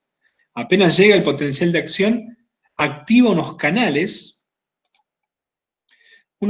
que están ahí, que son los canales de calcio. Esos canales de calcio hacen que las vesículas sinápticas primero se doqueen, se encallen contra la membrana de la neurona presináptica y depositen todas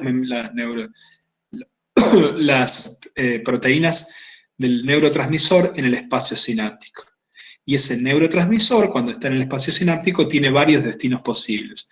O interactúa con proteínas receptores que están del otro lado, de la postsináptica, o es destruido por una enzima, o es recaptado, ya sea por la glía o por la misma neurona y utilizada de nuevo. A su vez, la membrana que fue utilizada, que se fundió, la membrana de la vesícula, de la bolsita donde estaba el transmisor, también es recaptada y reutilizada, y eso va haciendo un circuito de reciclaje. Entonces, llegada del potencial de acción, activación de los canales de calcio, fusión de la vesícula sináptica, el neurotransmisor o interactúa con las proteínas receptoras y por lo tanto genera un potencial postsináptico que puede ser excitador o inhibidor. Si lo que hace es abrir canales de sodio, lo más probable es que genere un potencial postsináptico excitatorio que acerque la membrana postsináptica al umbral de disparo y haga que se genere un potencial de acción en la postsináptica y empiece todo el círculo de vuelta en la postsináptica. Pero si el neurotransmisor es, por ejemplo, GABA, ácido GABA-aminobutírico, va a generar que se abran canales de cloro y que se genere un potencial postsináptico inhibidor y que por lo tanto la neurona sea mucho menos probable de disparar. Así que bueno, ese sería un breve raconto de esto. Bueno, vamos a hacer un pequeño recreo de 10 minutitos y a las 3:30 vamos a volver. Pongan consultas, dudas, yo voy a ver ahora el documento y vamos a volver con utilizando nuevamente el Silvio particularmente, ¿sí?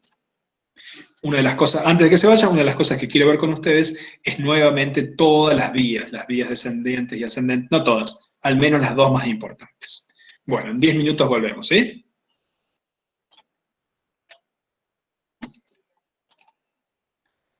Chicos, ayudantes, ¿alguna sugerencia, cosa que hayan visto? Hola, profe. Hay una alumna preguntó qué pasaba cuando se liberaban los neurotransmisores a la hendidura. Ok. Como que no entendí un poco eso y le contesté como que cuando se liberan los neurotransmisores, la neurona postsináptica los recibe a través de los receptores. Perfecto. Igual lo vamos a ampliar un poco, por las dudas le vamos a preguntar de nuevo, ¿les parece? Dale, genial. Perfecto. Y una consulta, Ricardo, las actividades, estas prácticas, ¿las podemos subir al grupo de Sí, Facebook para sí, que lo tranquilo. tengan? Todo eso, Meli, lo pueden subir, no hay ningún problema. Bueno, ahora entonces lo subo al grupo, así Sí, lo sí, tienen los sí, otros claro. compañeros. Sí, es un PowerPoint, o sea, no hay problema. Ahí estoy viendo Bueno. todo lo que hacen. Bueno.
Toda la gente que está ahora conectada, que recién llegó, que llegaron algunos, estamos todavía en recreo, ¿sí? Unos 5 minutos nos juntamos de nuevo.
Bueno, aquí estamos de nuevo. Estamos bien, bien de nuevo. ¿Me escuchan bien? ¿Todo en orden? Todo perfecto, Ricardo. Perfecto.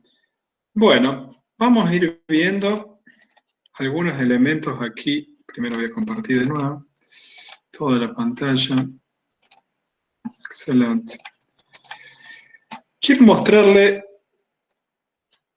cómo se ven los cortes y las diferentes vías. Íbamos a decir que íbamos a ver las vías motoras, ¿verdad?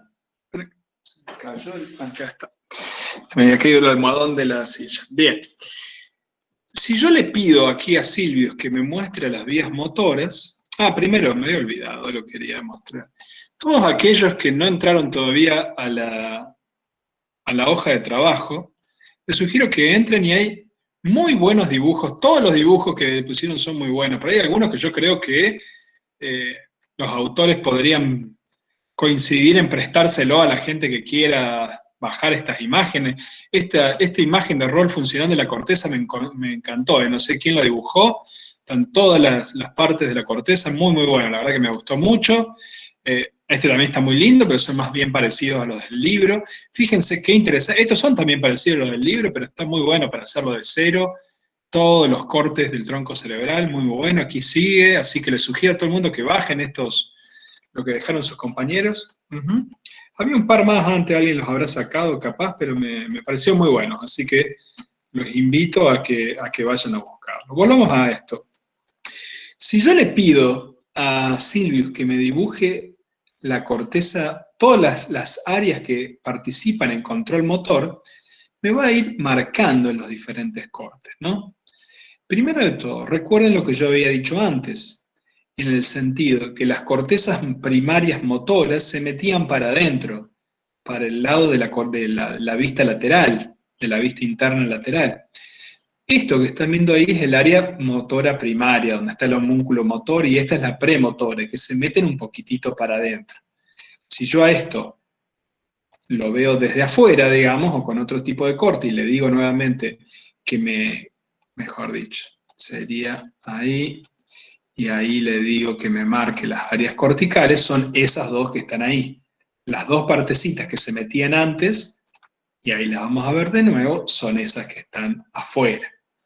Pero ahora yo le puedo, por favor, le puedo decir nuevamente que me muestre todos los sistemas que participan en aspectos motores, y yo los puedo ir buscando en otras vistas. Por ejemplo, podría verlo en esta vista lateral, frontal. Es un corte coronal en el cual yo he hecho este cortecito en el cerebro. Y ahí no me encuentra casi nada del sistema motor. Capaz porque yo no se lo marqué. Esperen que se lo marco bien de nuevo. Ahí está. Ahora está.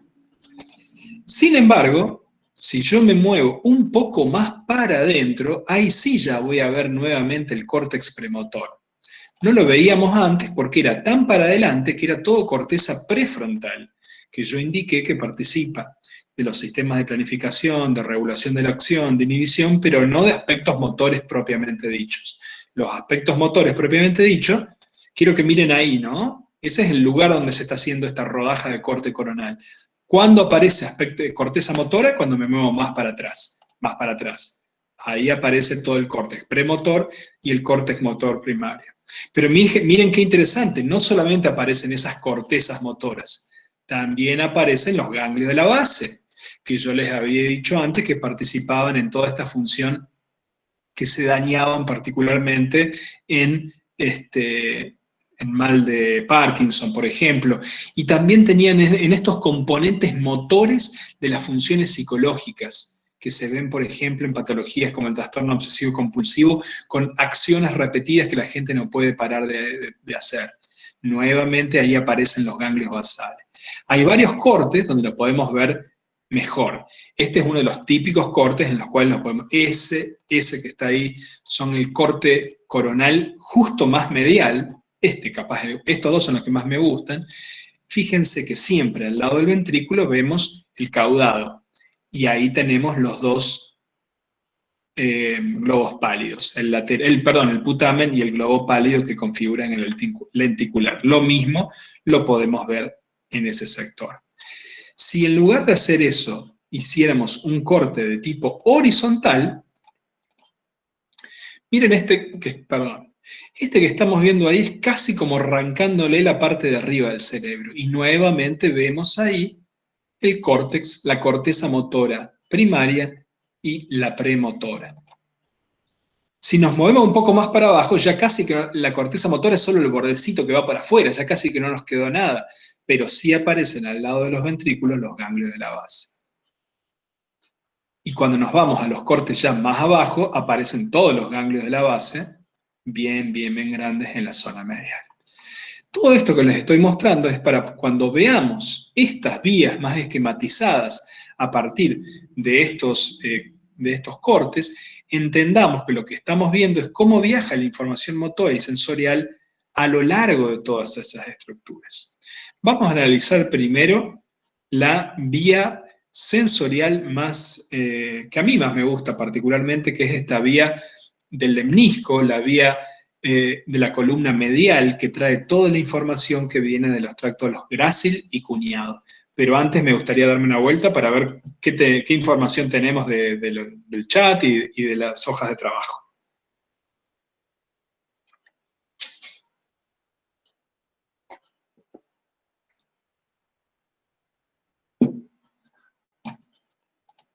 ¿No hay nada? Por el chat no hay nada. Bien. Bueno, ¿alguna pregunta en particular de esto de los alumnos? ¿Alguien que quiera preguntar ahora? Bueno. Todas estas zonas de la corteza que acabamos de ver hasta ahora se alimentan o viceversa. Ellas alimentan a vías sensoriales y motoras.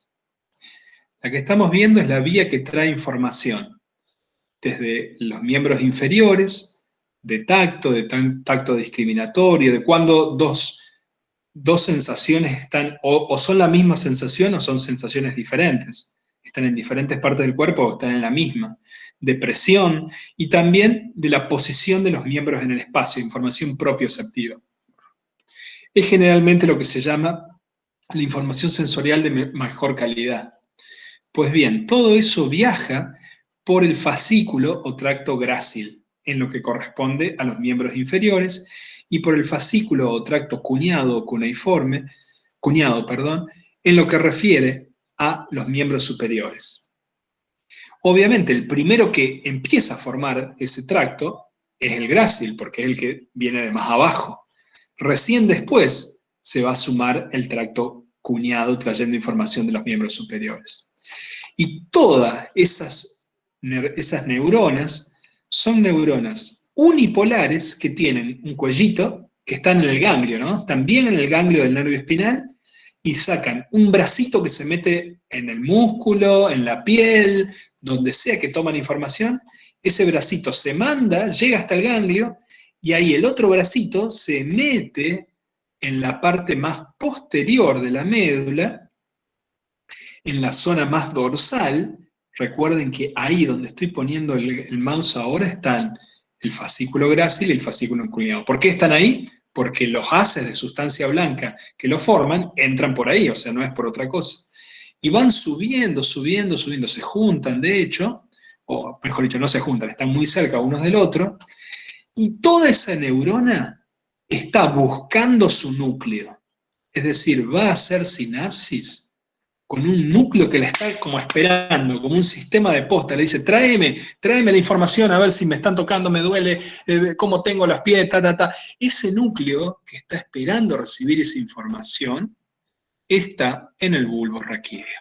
¿Y qué núcleos? Bueno, muy fácil, se llaman núcleo cuñado, cuneiforme y núcleo grácil. Es decir, responden a la fibra que le está trayendo su información. Y esa es la segunda neurona. Ven que ahí está el redondelito de la segunda neurona.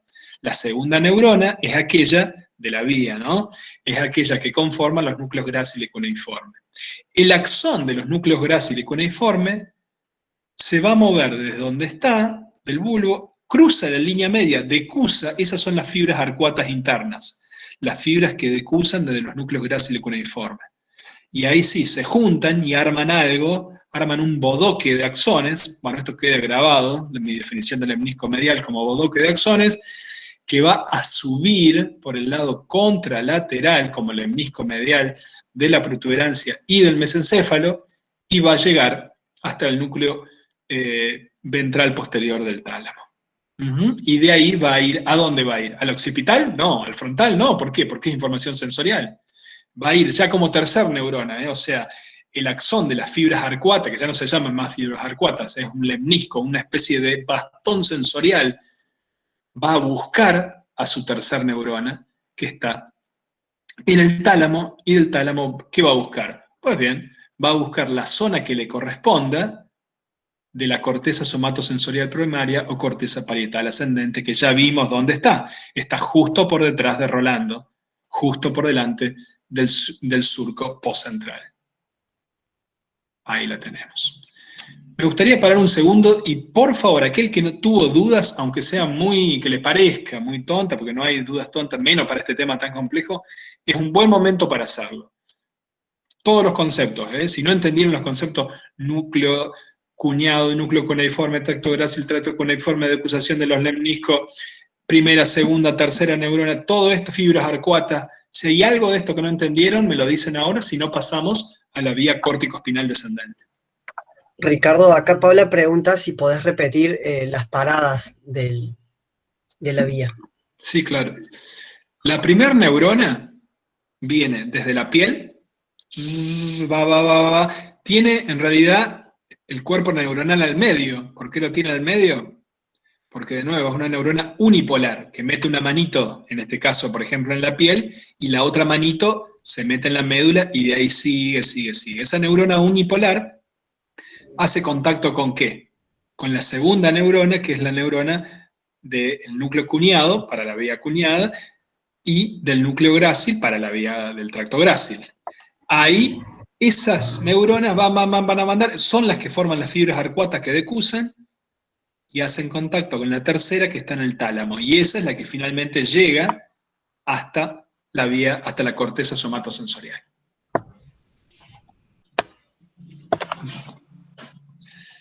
Bueno, vamos a... Preguntaban, Ricardo, si decir núcleo de Gol y Burdach es lo mismo que grácil y cuneiforme. No me acuerdo, la verdad, en este momento. Si Gall y Burdach son otras denominaciones de eso. No, la verdad que no. Puede que sí, pero no lo tengo en la cabeza. Igualmente no es como lo vamos a tomar nosotros, ¿no? O sea, por ahí le llamamos cuñado o cuneiforme, pero nunca con esos nombres va a estar en el parcial. Profe, también preguntan cuáles son las fibras arcuatas. Ajá. Las fibras arcuatas es como eso que estoy marcando ahí, ¿ven? Hasta ahí. Es la primera parte del axón de la segunda neurona de esta vía. Lo voy a repetir. La primera parte del axón de la segunda neurona de la vía. La fibra arcuata es la que decusa. ¿Qué quiere decir decusa? Que la información que me viene de la pierna derecha, en última instancia la voy a llevar hasta el hemisferio izquierdo y viceversa. ¿Por qué? Porque la fibra arcuata, que es el axón de la segunda neurona, es la que decusa ahí. En realidad la decusación son todas esas cosas ahí que se ven ahí. Sí, ¿otra pregunta? ¿A qué altura es la decusación? La decusación, para eso nos podemos mover a aquí.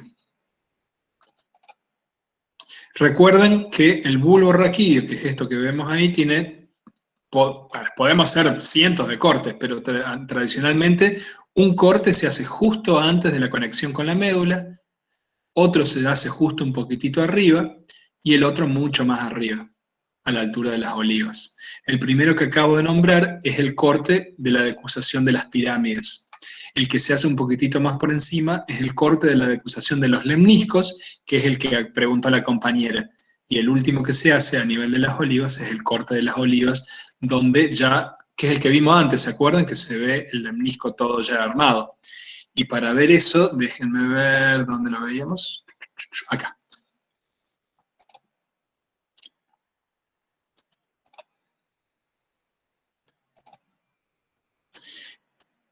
Eso que estamos viendo, vamos a verlo de más arriba, ¿sí? Este es el que veíamos antes, es el bulbo raquídeo bien arriba, con el núcleo olivar bien marcado. Las dos pirámides que se ven claramente, ¿las pirámides qué son? Son todos los axones que vienen desde la corteza, desde la circunvolución frontal ascendente, donde está el homúnculo motor, donde están esas grandes neuronas de las capas 3 y 5 que manejan los deditos. Si ustedes abren y cierran la mano, ese movimiento está generado por unas neuronas que viene desde ya lo vamos a ver toda la vida, desde ese sector de la corteza frontal, baja, baja, baja, y arma esas enormes masacotes que se llaman pirámides. En la parte de arriba, la pirámide está separada, pero más abajo, ahí todavía sigue, este es un corte más caudal, sigue todavía separada, y ahí, todavía no, acá se cruza. Eso que está ahí es como una pirámide que antes estaba de la izquierda, se está moviendo a la derecha y viceversa. Pues bien, el corte de la decruzación de los lemniscos está un poco superior a este último corte del bulbo, que es casi junto con la médula. Si vamos un poquitito más arriba, vamos a ver las pirámides todavía juntas porque no se han cruzado. Pero ahí sí, lo que vemos son las fibras arcuatas internas que están yendo desde el núcleo gracil y el núcleo cuñado que están acá, se están cruzando para el otro lado. Estas son partecitas de fibras que nacen en realidad en ese núcleo cuñado que está acá y cruzan para acá, y también en el núcleo grácil pasan por acá, y viceversa. Ese núcleo cuñado y ese núcleo grácil manda la fibra para el otro lado. Lo que estamos viendo acá es la gran decruzación de los lemniscos. Si nos movemos más arriba, o a esta altura, por ejemplo, no lo vamos a ver por separado como fibras arcuatas, sino que ya el nervio ya está yendo en su camino hacia el tálamo como el lemnisco medial, como una cosa más armada.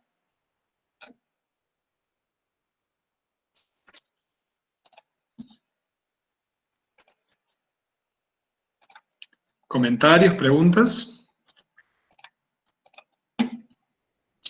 Bueno, nos podemos mover entonces a lo que es la vía motora descendente, ¿sí? ¿Dónde está esta vía? Aquí está.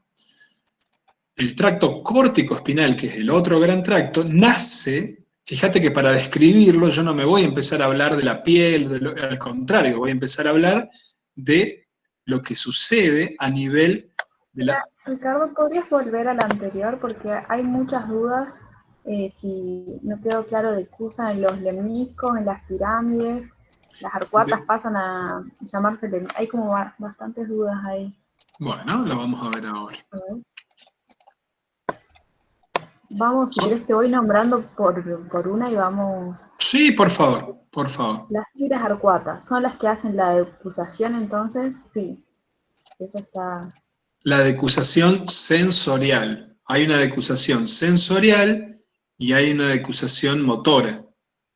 Las fibras arcuatas son efectivamente las que causan la decusación final.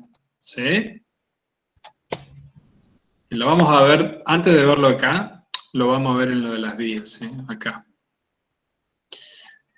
Se une toda la información que viene de los miembros inferiores y de los miembros superiores, cada una de ellas traída por el tracto grácil y cuneiforme o cuñado respectivamente. Se unen los dos, mejor dicho, se unen, van por paralelo, pero uno al ladito del otro, y cada uno hace sinapsis con un núcleo. ¿Cuál es ese núcleo donde hace sinapsis que le dice, te doy la información de si te están tocando el pie? Bueno, ese es el núcleo grácil, que está en la parte más posterior del bulbo raquídeo. ¿De qué parte del bulbo raquídeo? En realidad de todo el bulbo raquídeo, pero particularmente de los sectores más inferiores. De la misma manera, toda la información que viene desde la espalda, desde la nuca, desde los brazos, la trae el tracto cuñado.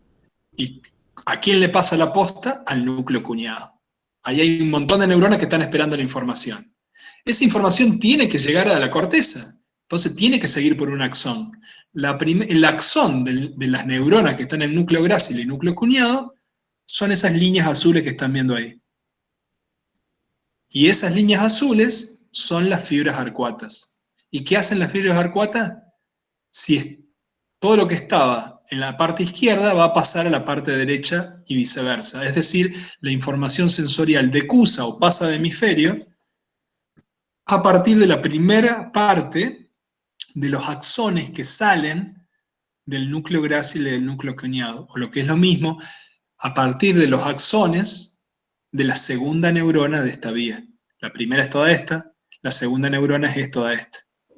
Ahí A podemos partir... retomar la definición que habías dicho. Fibras arcuatas se llama al primer segmento de la segunda neurona.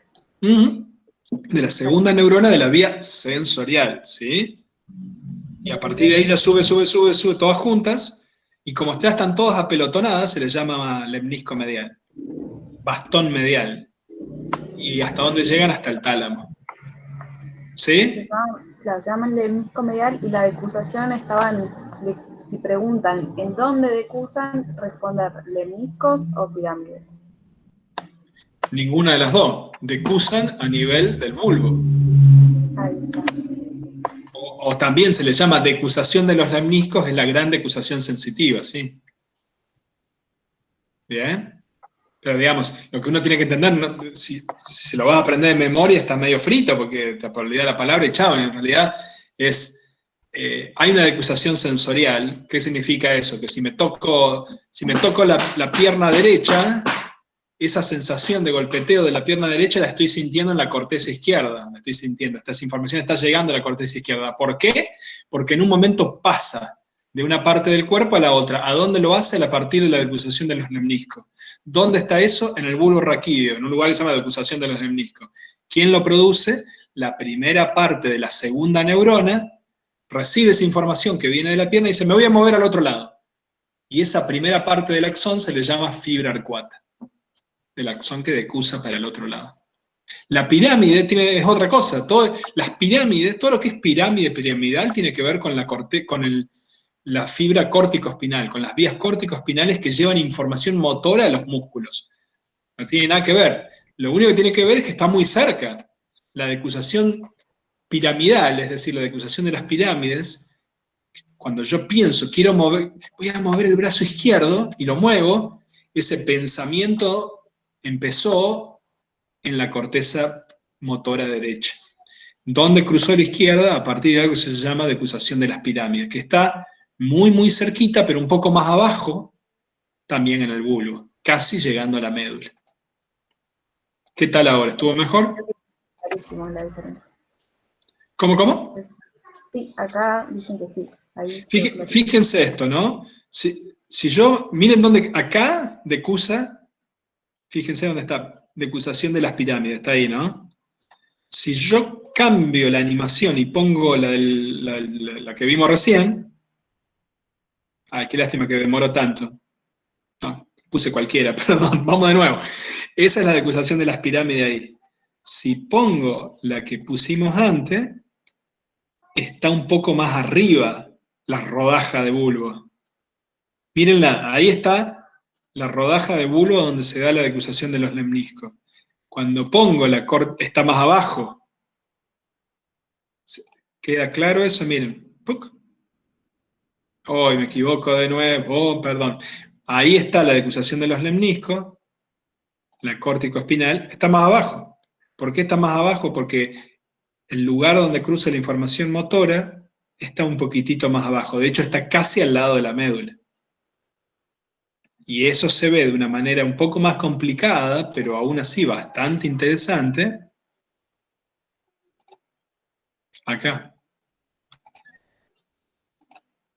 Esas cosas verdes que ven ahí son los axones de las neuronas piramidales que están en las capas 3 y 5 trayendo información motora.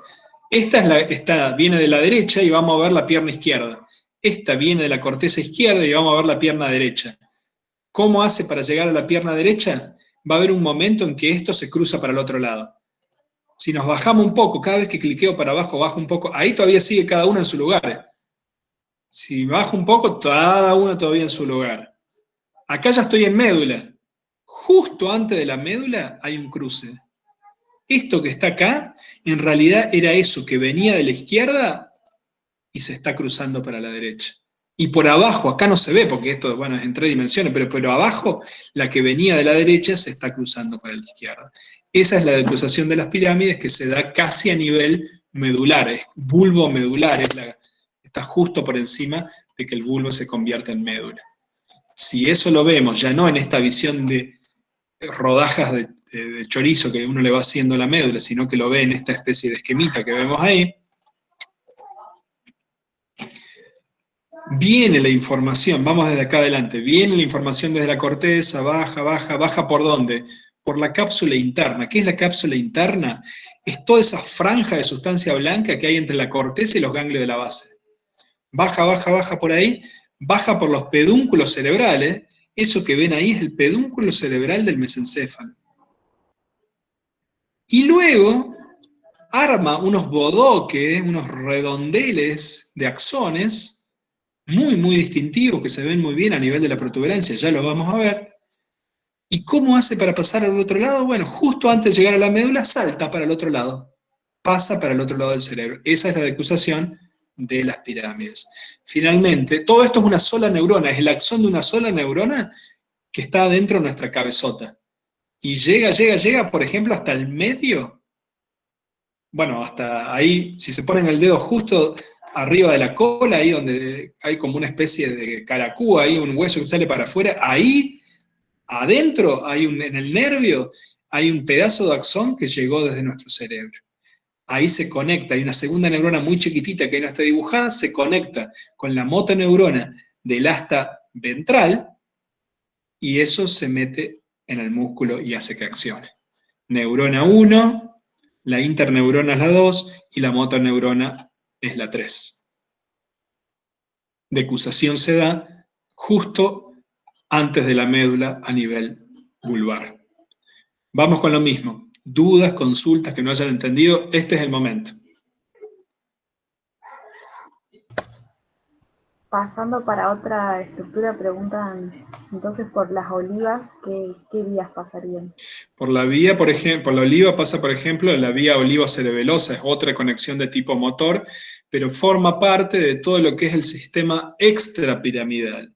Lo que les acabo de mostrar es todo el manejo de los movimientos más finos, más distales. Si yo agarro el mouse, ahora todo eso se encarga en esas neuronas. Si leo un libro y muevo las hojas, todos los movimientos más finos, pero después tenemos que mover todo el cuerpo, tenemos que darle soporte a la mano, bueno, todo eso lo hacen las vías extrapiramidales. Una de las vías extrapiramidales más importantes es la vía rubroespinal. La vía rubroespinal viene de ese redondel que estoy señalando ahí, que es el núcleo rojo del mesencéfalo, y va también hasta la vía espinal y maneja todo lo que es la musculatura más axial. Hay otras vías extrapiramidales, por ejemplo, la vía olivocerebral, que también se encargan de otros aspectos del movimiento no tan centrales como el que acabo de nombrar.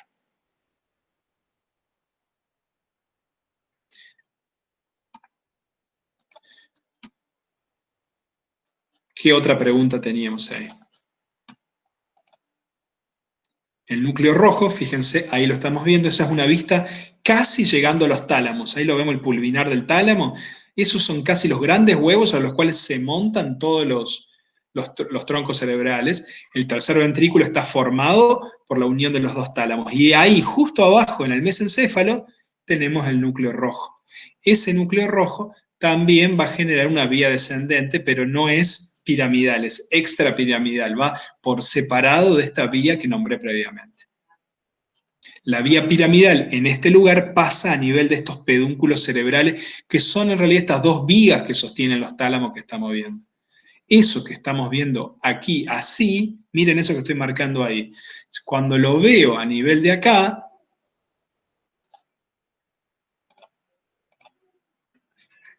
es eso que estoy marcando ahí. Y ven como las dos líneas azules pasan por los pedúnculos cerebrales. Y ahí vemos ese núcleo rojo que veíamos antes.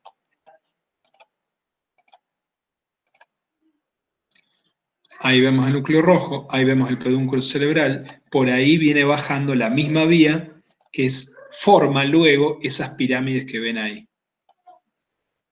Forma, ¿qué quiere decir? Que esas pirámides en realidad son pedazos de sustancia blanca que se apotonan entre sí. Y como esto en realidad, recuerda, esto es un corte como de un chorizo. Si uno viera el chorizo formado, vería un bulto que sale para afuera, porque son tantos los axones que arman un bulto. Y el primero que vio ese bulto que sale para afuera, le llamó pirámide. Pero en realidad si uno lo corta, lo que va a ver es un montón de axones de sustancia blanca que pasan por ahí.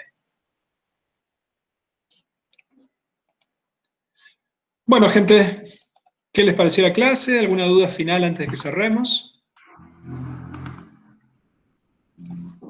Sí, Ricardo. Preguntan si hay que tener en cuenta las funciones o cómo decursan las otras vías para el parcial. Todas las vías son importantes, pero las que mostré aquí, obviamente las mostré porque nos parece que son las más relevantes. Si la pregunta es ¿qué tengo que tener en cuenta para el parcial? Todo ya le dijimos que no decimos qué cosas son o dejan de ser importantes. Bien, y después también dice, después de la decusación de las pirámides, ¿las fibras entran en la médula espinal entonces? Claro, después de la decusación de las pirámides, necesariamente tienen que entrar a la médula, porque después que decusa, ya empieza la médula, eso está claro. ¿Y qué hacen ahí? Entran y se contactan vía la interneurona, que es una neurona chiquitita, como que hace así, y agarra la neurona que entra con ¿qué? Con la motoneurona del asta anterior o ventral, y de ahí al músculo.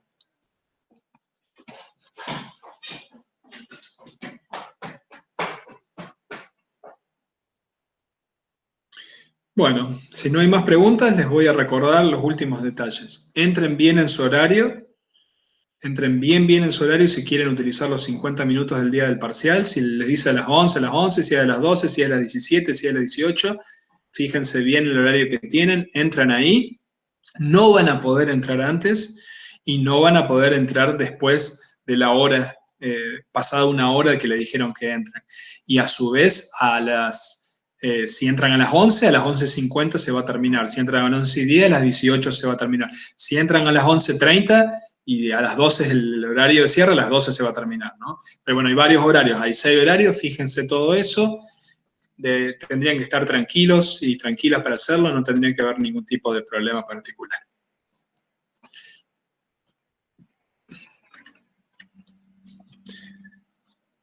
Bueno, vamos a cerrar aquí la clase entonces de hoy. ¿Hay clase esta semana, dice Diana? Sí, ahora creo que a las 17 está el práctico, ¿sí? El práctico, recuerden, también entra en el parcial, lo van a dar los profesores Ferrer y Redondo. ¿Qué sube los domingos? No, el domingo no voy a subir nada porque, ¿cómo es? Ya se viene el parcial, digamos. La idea es que estudien, no que el domingo se pongan a ver otra cosa. Y pueden ver de nuevo todas las clases, así que no hay problema. Bueno, gente, voy a detener la grabación, voy a tener unas palabras más con los ayudantes alumnos acerca de la organización del parcial, pero la clase propiamente dicha finaliza aquí. Pueden utilizar todos los foros en el caso que los necesiten.